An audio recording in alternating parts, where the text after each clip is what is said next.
Hello and welcome to another video from Mr. Miz Nation, and once again we're talking everything F1 as the season slowly approaches to us. Only 1 week away from qualifying now, well, less than 1 week away now, obviously, with Melbourne being so early, well, depending on what time zone you're in if you're watching this video. But this video is basically an idea that I stole, basically. I saw Harrison 101, great F1 YouTuber, do this kind of idea last year. He just did 5 bold predictions for the season, and then, well, he kind of asked the subscribers how many he thought that how many they thought he would get right out of those predictions. So that was kind of where I got this idea from, really. But I guess I'll go straight into it first, and my first prediction basically for this season, obviously it's going to be quite a difficult season to predict, so these may be completely wrong, these may be completely right. I think there's a high chance I could get absolutely none of these right, but then there's half a chance that I could get all of these right, depending on how things go. You really never know with this season. But I'm just going to go for some safe ones, you would probably say, especially this first one, which is, I believe that Williams will get a podium in one of the first 4 flyaway races: Australia, Malaysia, China, Bahrain, or Bahrain and China, I should say, since I've swapped around. But I just think with the bigger teams such as Red Bull, potentially McLaren and potentially Ferrari maybe slipping up a bit this season and not quite having the right package early on, Williams have good reliability, they have a good mix of youth and old, or youth and experience, I should say, not youth and old, was Bottas and Felipe Massa. Felipe Massa, as I said in my Jerez testing video, may be rejuvenated this season, and I really think that he could get a podium in Australia. And Massa has been known for his very, very good starts, especially at the start of the season. I remember in 2010 when he got a lightning start in Australia and managed to get on the podium in that race as well, mainly because I had him in a family betting thing. But yeah, I really do hope Felipe does well and Bottas, and I hope Williams do well this season, but I think the best chance they're going to have of getting very, very good results and podiums and maybe even a race win will be at the start of the season, before the other teams such as McLaren, Red Bull and Ferrari start developing a bit more. But they'll be kind of hoping that a lot of reliability issues creep up with the other drivers. But yeah, after Bahrain, it looks like the second best car, to be honest. So you would think that they will be very, very strong, especially in Australia, and with a chance of rain in Malaysia as well. That could definitely be a race that Williams could win if that kind of gets mixed up with rainy conditions and wet, dry conditions, and Williams could definitely pry off that. Although saying that, Massa isn't the best in wet conditions. Just go look back at Silverstone 2008, I believe. Bottas, so you never know with him. He could be pretty good in the wet conditions, but we didn't really see that last season because there was no wet races, and obviously when it was wet, he did very well in Canada, so they may be able to pull a great result out there in Australia and Malaysia, and maybe one of the other 2 races as well. But they may do even better than that and get at least like 5 podiums potentially. But that is my first prediction. Williams will get a podium in one of the first 4 races. That'll be my first prediction that really will be answered, because the rest of them will kind of be answered more towards the end of the season. But going on to my next one, and this is quite a bold prediction, but one that other people might be going for as well. I believe that Kevin Magnussen will beat Jenson Button in that McLaren this season. I just think that Button's on his last legs now, really. I can't see him being in the sport much longer. I mean, I think he's got a couple more years in him.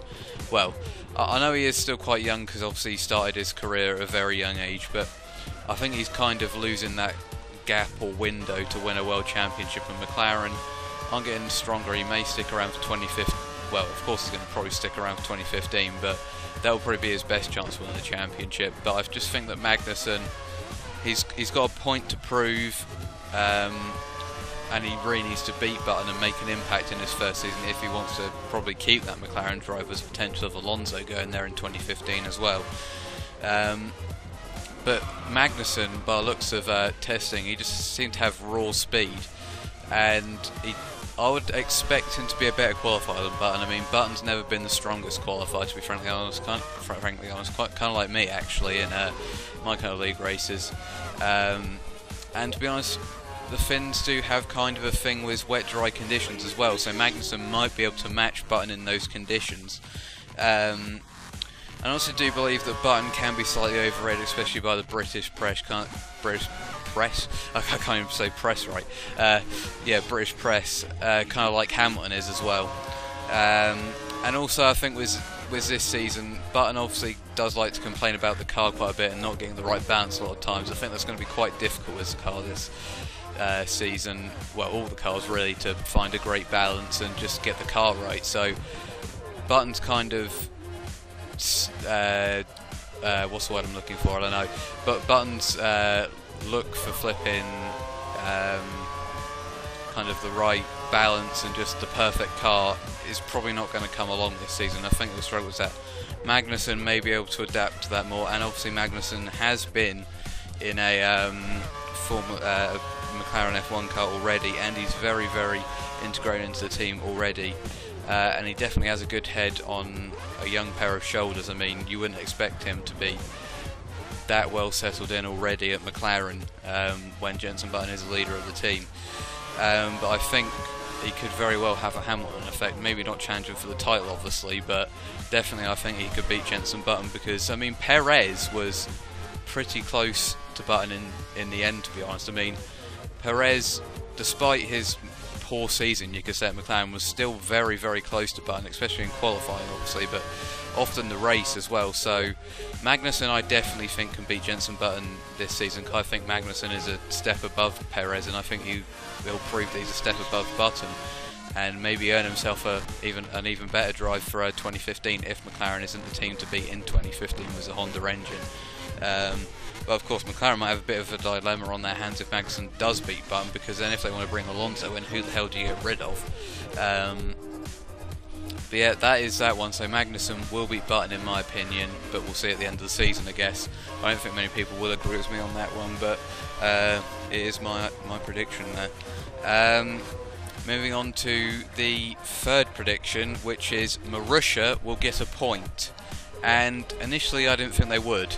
But a lot of people have convinced me otherwise, and I just think with the reliability issues and also the Bahrain test kind of convinced me as well, but was the reliability issues for a lot of teams, especially in the first few races. A lot of these things could very well happen in the first few races, and if they don't, then they probably won't happen at all. But with the reliability issues, there's definitely a chance for Marussia, hell, maybe even Caterham, but I doubt Caterham, but Marussia could definitely be up there.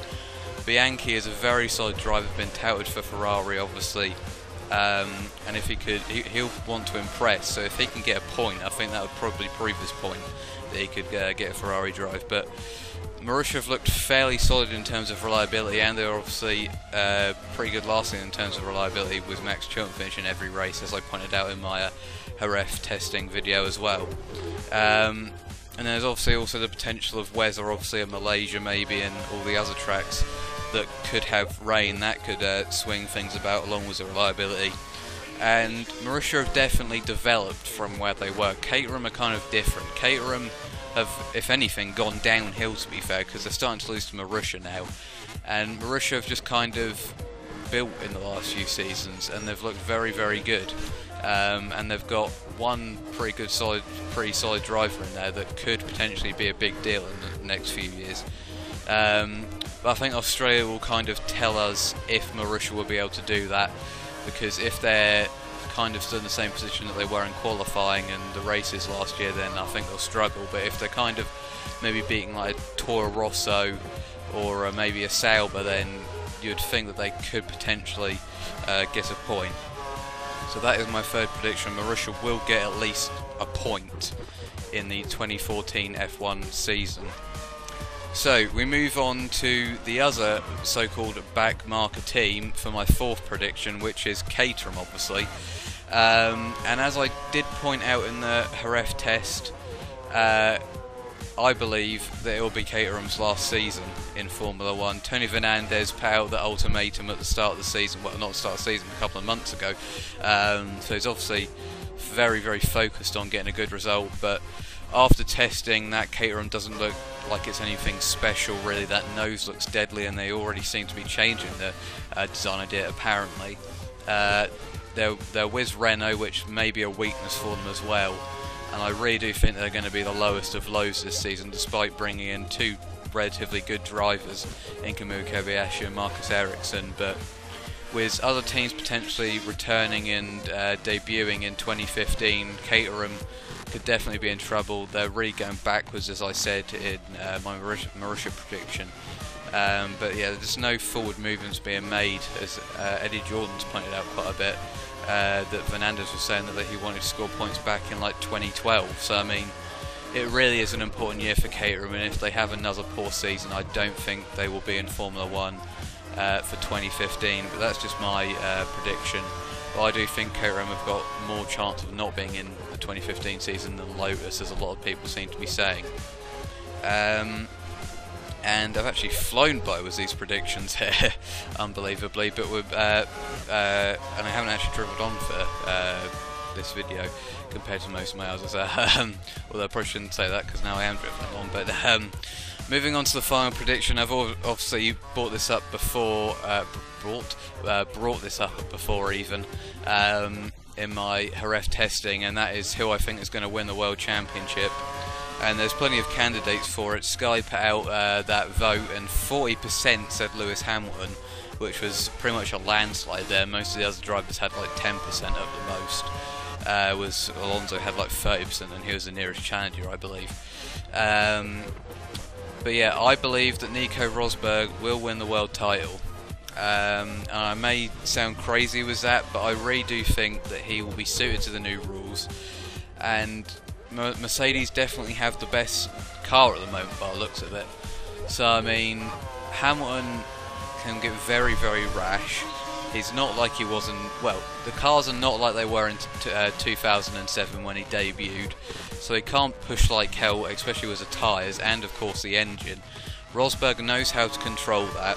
He knows how to pace himself out over a season, and he's learned from the mistakes he made in 2013. Hamilton doesn't always really seem to learn from his mistakes, really. He always seems to destroy the tyres, get in hissy fits, and kind of really get very annoyed with the media. Rosberg is usually cool, calm and collected. Sometimes he can get a bit out of control, but I mean, usually he's cool, calm and collected. And I mean, he's one of the best qualifiers as well. I think a lot of people will say that Hamilton has more of the raw speed than Rosberg, to match kind of the technical ability of Rosberg, but Rosberg probably is the third best qualifier on the grid behind Vettel and Hamilton in my estimation. I mean, Alonso and Raikkonen aren't exactly the best qualifiers, so who do you put third? I think it is Nico Rosberg behind Vettel and Hamilton. And I mean, he's got it in his blood, I guess, as well, you could say. I mean, obviously Keke Rosberg only won one race in his championship season, but Rosberg does have it in his blood, and it would be brilliant to see a second father-son championship win. Obviously, Damon Hill and Graham Hill are the only ones that have shared that. Obviously, was Graham winning in '62 and '68, and obviously Damon Hill winning in 1996. And is there anything else I want to say here? I don't believe there is. So, I mean, those predictions may be a bit of a wild card, bit of a bit crazy, I guess you could say, but I really do think that this season could be, well, I think this season will be obviously better than the last couple of seasons we've had, to be honest. I can't really see one team dominating apart from maybe Mercedes, but it should be pretty close, and I could see Rosberg maybe having a kind of Raikkonen year where he kind of steals it from the big names like Hamilton and Alonso and Vettel, and just kind of has one of those great runs, and whilst he has his make mistakes. But yeah, they are my 5 predictions. Comment below if you disagree with them or whatever, or if you agree with them. But also join Castrol Predictor thing. That's not very useful. Just type Castrol F1 Predictor in. It's a very, very good site, and you can predict the top 10 pole position, most positions gained by a driver, and fastest lap, I believe, for the race. So it's a very, very good site to join if you want to do predictions and kind of bet, I guess, on Formula 1, which I'll be doing quite a bit this year in my family betting as well. But this has been very good to talk about again.